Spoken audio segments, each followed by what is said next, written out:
எங்க அப்பா பிரிஞ்சு இருந்ததே இல்லை. தொழிலை தவிர வேற எதுவுமே எனக்கு அவர் சொல்லி கொடுக்கல. ஒழுக்கமா இருக்கணும், நம்மளால எவனும் ஒரு நிமிஷம் கூட கஷ்டப்பட கூடாது அப்படின்னு சொல்லியே எங்களை வளர்த்துருக்காங்க. இன்னைக்கு ஒரு பிராண்டுனால என்ன ட்ரஸ்ட் லவ் தான்.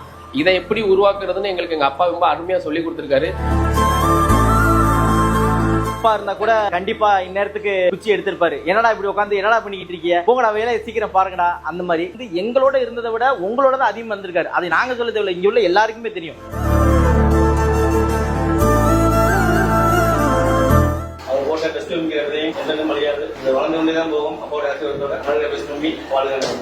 என் பிள்ளைகளை எப்படி படிக்க வைக்கணும் அப்படின்னு சொல்லி கொடுத்தது அப்பா தான். பெஸ்ட் டைம் நிறுவனத்துல வந்ததுனாலதான் என் பிள்ளைகளை இந்த அளவுக்கு என்னால படிக்க வைக்க முடிஞ்சிச்சு. ஓனருங்கிறோட எனக்கு அப்பா தான் சொல்லணும். என்னை ரொம்ப ஊக்கப்படுத்துறது அவர் தான். என் மகளை படிக்க வைக்க சொன்னது கூட அவங்க தான். மாரிமுத்து அவங்களுடைய பிறந்த தினத்தை முன்னிட்டு நடைபெறும் பெஸ்ட் மம்மி குடும்பத்தின் சார்பாக மிக பெரும் ரத்த தான முகாம்